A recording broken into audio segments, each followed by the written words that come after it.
تقریبا 5 هیوک آساوک شد. تشت نه حاضر بینه که مواد افستیمت ویان پیتوی. و اول جاره که دوم کار اینا بیل جاک سیاحی مدید بی بوم بی مرق یعنی هم تشت کوزات شکین. مزرعه خواهی که پشتینگه تشت ما تشت خواه حاضر کردن و ما دست بکر و امکانیت بوم چی بی ما اول جیز پیدا کرد. مادر دست بک آسانی بکتید. همین آسانک عادی عمل دیف رنمای نمی و دیف هیکلوی ما بویده نای. هر وقتی دی ماده بیشن پلیتا وقتی دعامید بیشنه پیشیابه و راحتی پلیت و هاتی لسخه کردن هاتی تغلیف کردن. تشت سلامتی یک قایش تد گریدان بسایقی شهر دو رخاوه اوجی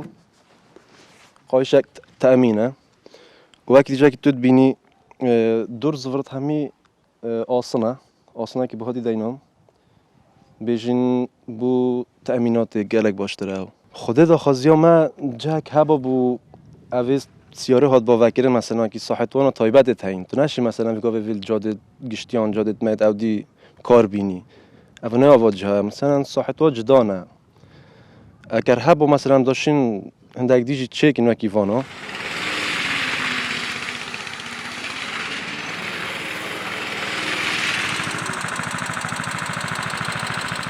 خدای اول ما چی کردی اب بجنه ترامبیل درفت وانا خاص بو صاحب وانا چه زیبزیت نشل همین جها باجوه وانا که مثلا تلنا مزرعه که الارض که جهابت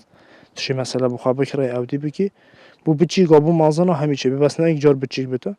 ديف هيكلت مينت و يدي تيري جو اختي ما تشي كيري راسي يك حظا كي بو مسر شبي شميشه وار مال حظل سر هبي بس ما امكانيات نبينم دست بكن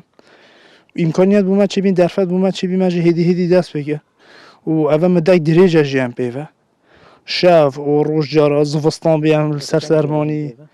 خودی اول نزدیکی 5 هیوا کنم پیو هکه نپتر بس ما دائمی سر شول ند کرد